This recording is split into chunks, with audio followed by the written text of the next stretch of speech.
An orchestration is really one or more Python files designed to run and perform some task. These Python files and the process that they execute in have access to your deployed Wallaroo pipelines and also any connections that you make to external data sources. Once you package these up along with any requirements needed, they form an orchestration.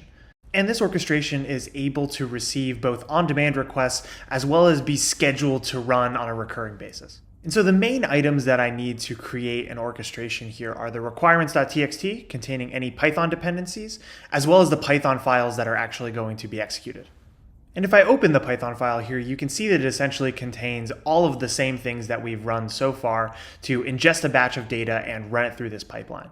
I can imagine scheduling this to run every week and generate a report as needed based on the outputs.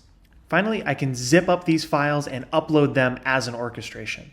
Once the upload's complete, it's available for me to use, and I can run it on demand or set it up to run on a cron-based schedule.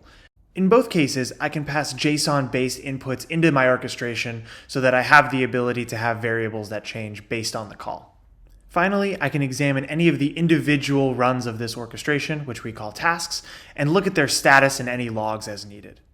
And last, it's just as easy to spin down these pipelines once I'm done in order to free up any resources for pipelines I'm not actively using.